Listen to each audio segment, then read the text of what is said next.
10वीं कक्षा के अध्याय को हम लगातार रखते हुए आज इस चैप्टर का सबसे अंतिम चैप्टर है, अंतिम भाग है, उसके बारे में थोड़ा सा देख लेते हैं कि अगर मादा के अंडाशय से निकलने वाली अंड कोशिका अगर निषेचित नहीं होती है तो क्या होगा, ये बात आती है। तो जैसा कि मैंने इससे पहले आपको बताया था कि अंडाशय से अंड कोशिका रिलीज होती है।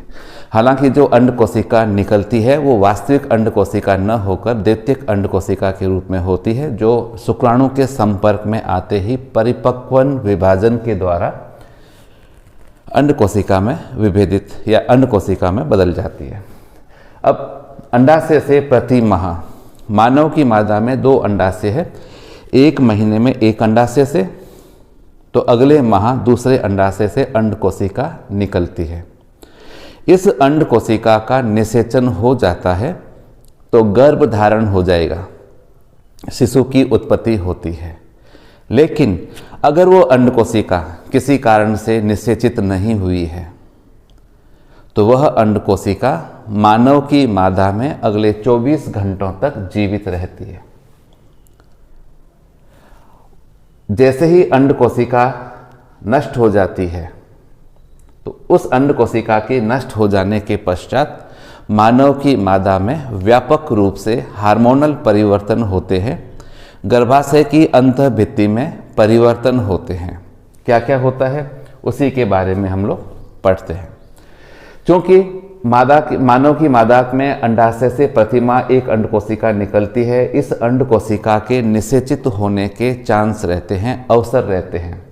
इसलिए मानव की मादा का जो गर्भाशय है वो प्रति माह गर्भ को धारण करने के लिए तैयारियां करता है।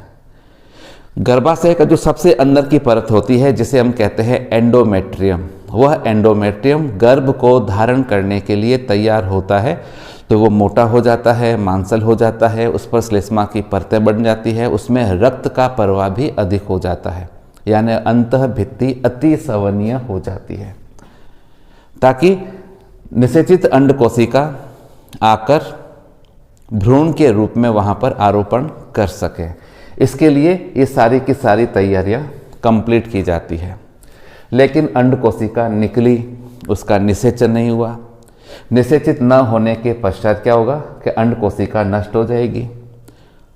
तो गर्भाशय ने भ्रूण को धारण करने की जो तैयारियां की थी वो सारी की सारी तैयारियां धरी रह जाती है, अब उसकी कोई आवश्यकता नहीं रहती है। इस अवस्था में गर्भाशय का जो एंडोमेट्रियम यानी अंतःभित्ति है, ये अंतःभित्ति क्षतिग्रस्त हो जाती है, उसके अंदर की रक्त केशिकाएं फट जाती है। तो अंतःभित्ति की श्लेष्मा और रक्त योनि के माध्यम से, योनि के रास्ते से शरीर से बाहर आते हैं। इस प्रक्रिया को कहते हैं रजोधर्म। मानव की मादा में जो रजोधर्म होता है इसकी अवधि 2 से 8 दिन के आसपास की होती है। यानी कुछ महिलाओं में 2 दिन, किसी में 3 दिन, किसी में 5 दिन, तो किसी में 7 या 8 दिन तक भी रजोधर्म चलता है। उसके पश्चात रजोधर्म की प्रक्रियाएं बंद हो जाती है। वापस अंडाशय अंड कोशिका के बनने की प्रक्रियाओं को प्रेरित करेगा, अंड कोशिकाएं बनना शुरू होती है और यह प्रक्रिया हर 28 दिन के पश्चात वापस दोहराई जाती है। अतः इस क्रिया को कहते हैं रज्जु चक्र या कहते हैं ऋतु चक्र कहते हैं। मानव की मादा में जब पहली बार रजोधर्म होता है, पहली बार मेंसेज आते हैं, तो उसे कहते हैं रजोदर्शन कहेंगे। और 45 से 50 वर्ष की उम्र के पश्चात ऋतु स्राव की प्रक्रियाएं बंद हो जाती है। इस अवस्था में उसे कहते हैं रजो निवृत्ति कहते हैं।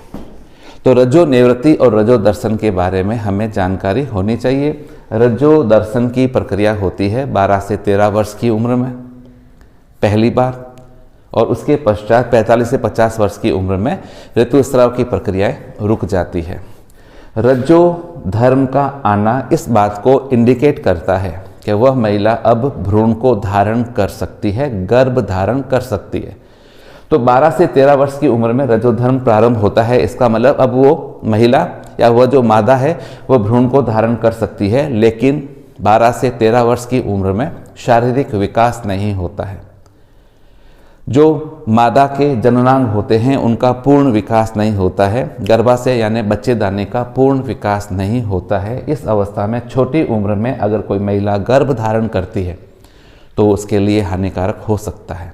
इसलिए गवर्नमेंट भी चाहती है कि संतानोत्पत्ति छोटी उम्र में न हो। इसके लिए शादी की बाकायदा गवर्नमेंट ने उम्र भी निर्धारित कर ली कि पुरुष 21 वर्ष का हो और महिला 18 वर्ष की, और बच्चों की उत्पत्ति करनी है तो महिला 20 से ऊपर हो तो ज़्यादा अच्छा रहता है। तो हमारे ऊपर गवर्नमेंट का भी प्रेशर रहता है, शादीशुदा लोग जो है उन पर गवर्नमेंट का भी प्रेशर रहता है कि संतानोत्पत्ति लेट होनी चाहिए। अगर संतानोत्पत्ति हुई है तो पहली संतान और दूसरी संतान के बीच में हमें पर्याप्त मात्रा में गैप रखना चाहिए। ये सारी बातें निर्धारित की जाती है वैवाहिक जीवन के पश्चात। अब हम कुछ ऐसे रोगों के बारे में बात करेंगे जो यौन प्रक्रियाओं के द्वारा, लैंगिक प्रक्रियाओं के द्वारा होते हैं। तो ऐसे रोगों को कहा जाता है STD, सेक्सुअली ट्रांसमिटेड डिजीज, यानी यौन संचरित रोग कहा जाता है।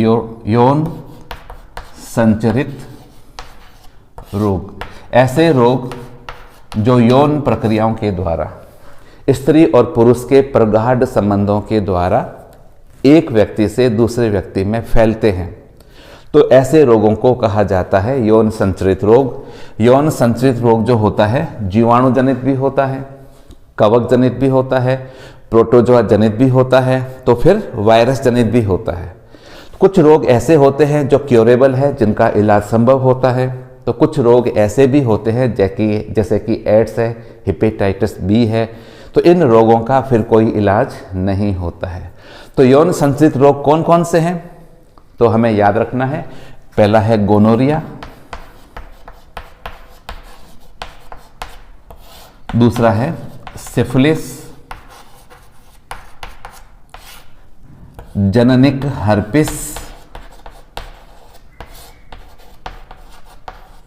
और सबसे खतरनाक जिसके बारे में हम कहते हैं AIDS। इसके अतिरिक्त होते हैं और भी रोग, ट्राइकोमोनेसिस वगैरह खूब सारे रोग होते हैं। कुछ रोग क्योरेबल होते हैं तो कुछ नहीं होते हैं, जिनका इलाज नहीं होता है। अब ये यौन संचरित रोग फैलते क्यों हैं? तो यौन प्रक्रियाओं के द्वारा, क्योंकि यौन प्रक्रियाओं में प्रगाढ़ शारीरिक संबंध स्थापित होते हैं। तो पुरुष और स्त्री के जो अंग आपस में मिलते हैं, तो अगर महिला संक्रमित है तो उससे पुरुष हो जाएगा, अगर पुरुष संक्रमित है तो महिला उस रोग से संक्रमित हो सकती है। जब भी यौन प्रक्रियाएं की जाती है तो यौन प्रक्रियाओं के द्वारा, लैंगिक संबंधों की प्रक्रिया के द्वारा गर्भ धारण की संभावनाएं बनी रहती है। और हर व्यक्ति चाहता है कि उनका परिवार लिमिट रहे, छोटा रहे। इसके लिए हम पे सामाजिक दबाव भी हो सकता है या फिर गवर्नमेंट का भी दबाव हो सकता है। गवर्नमेंट भी चाहती है कि बच्चे 1 या 2, बस बच्चा 1 होना चाहिए या फिर 2। ऐसा होने से हमारे भारत की आबादी नियंत्रित रहेगी, तेजी से बढ़ेगी नहीं। वैसे भारत की आबादी तो पता नहीं कितनी होगी, 138 करोड़ हो गई है, ऐसा माना जाता है। तो यौन प्रक्रियाओं के द्वारा चूंकि गर्भ धारण की संभावना बनी रहती है और गर्भ धारण से स्त्री के शरीर की आवश्यकताएं और उसकी जो भावनाएं होती है, उसकी मांग, उसकी आपूर्ति, यह सारी की सारी बनी रहती है। अगर कोई महिला अनचाहे तरीके से, यानी वो चाहती नहीं है, वह गर्भ धारण को ग्रहण करने के लिए तैयार नहीं है, तो उसके स्वास्थ्य पर कुप्रभाव भी पड़ सकता है कि एक बच्चा हुआ और उसके पश्चात जल्दी ही दूसरा बच्चा हो जाता है। तो 2 बच्चों को पालना महिला के लिए बड़ा रिस्की होता है, बड़ा मेहनत का काम होता है, जिससे उसके स्वास्थ्य पर भी प्रभाव पड़ता है। इसलिए 2 बच्चों के बीच में गैप रखना, 2 बच्चों के बीच में अंतर रखना अति आवश्यक होता है। तो 2 बच्चों के बीच में अंतर रखने के लिए, गर्भ को रोकने के लिए जिन विधियों का उपयोग किया जाता है उसे हम कहते हैं गर्भ निरोधन। अब गर्भ निरोधन के तरीके अलग अलग हो सकते हैं। गर्भ निरोधन के तरीकों में अगर हम बात करें तो पहला तरीका होता है यांत्रिक अवरोध। यांत्रिक अवरोध से तात्पर्य कि शुक्राणु और अंडाणु को आपस में मिलने ही नहीं दिया जाए, तो उसे हम कहते हैं उसे हम कहते हैं यांत्रिक अवरोध। तो यांत्रिक अवरोध से तात्पर्य शुक्राणु और अंडाणु को आपस में न मिलने दिया जाए, इसके लिए हम विशिष्ट प्रकार के उपाय कर सकते हैं। जैसे सबसे पहला है, इसमें आता है कंडोम। कंडोम यानी एक ऐसी रबड़ से बनी एक ऐसी युक्ति जिसको यौन प्रक्रियाओं से पहले शिशन के ऊपर चढ़ा दिया जाता है। जब वीर्य का स्खलन होता है तो कंडोम शुक्राणुओं को मादा के शरीर में जाने से रोकता है। शुक्राणु अंडाणु का आपस में मिलन नहीं होता है तो संतानोत्पत्ति नहीं होती है। तो दो बच्चों के बीच में गैप रखने के लिए कंडोम एक अच्छी युक्ति है। कंडोम गर्भ धारण से तो बचाता ही है, उसके अतिरिक्त यह यौन संचित रोगों से भी बचाता है। इसलिए वर्तमान में कंडोम का उपयोग व्यापक तरीके से हो रहा होता है। दूसरा होता है वह है आईयूडी। आईयूडी यानी इंट्रा यूटेराइन डिवाइस, महिला के गर्भाशय के अंदर लगने वाली एक युक्ति जो शुक्राणु अंडाणु को मिलने नहीं देती है। और इसके अंदर सबसे महत्वपूर्ण जो है वो होती है कॉपर टी। कॉपर टी के बारे में यह सबसे बढ़िया है, सबसे अच्छी, क्योंकि इसको लगाओ और भूल जाओ। 6 से 7 साल तक इसका असर रहता है। कॉपर टी गर्भाशय में लगाई जाती है तो कॉपर टी शुक्राणु अंडाणु के मिलने को तो रोकती ही है, इसके अतिरिक्त कॉपर टी से कॉपर आयनों का भी निष्कासन होता है। ये कॉपर आयन शुक्राणुओं की गतिशीलता को अवरोधित करती है, उनके भक्षकाणु प्रक्रिया को बढ़ा देती है। इस कारण से सारे के सारे शुक्राणु डिस्ट्रॉय हो जाते हैं, नष्ट हो जाते हैं, तो अंड कोशिका तक पहुंच नहीं पाते हैं। यांत्रिक अवरोध के पश्चात दूसरा होता है वो है ओरल पिल्स यानी मुख से ली जाने वाली गोलियां, जिसको हम कहते हैं शरीर के हार्मोनों में असंतुलन उत्पन्न करके।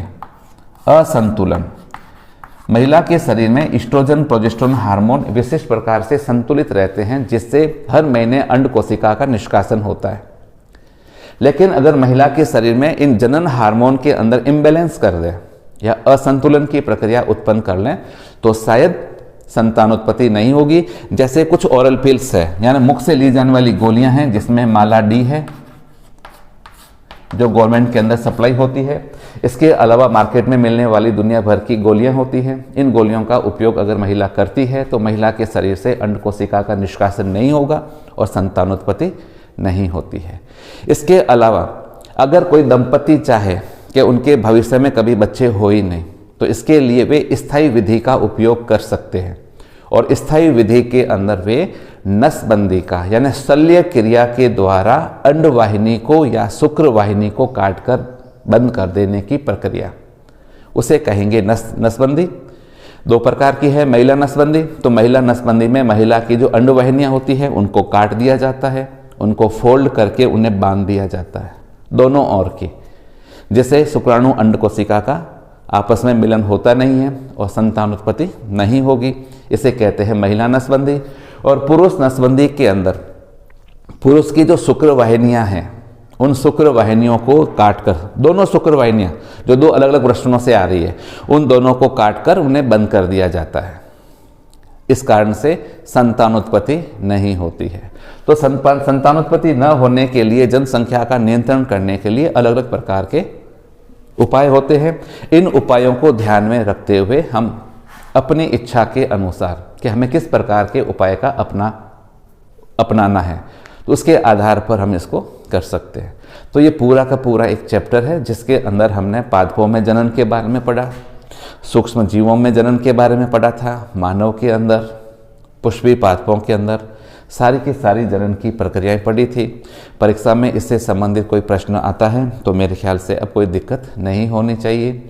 इससे संबंधित जो प्रश्न हैं उन प्रश्नों को हम सॉल्व करने का प्रयास करेंगे।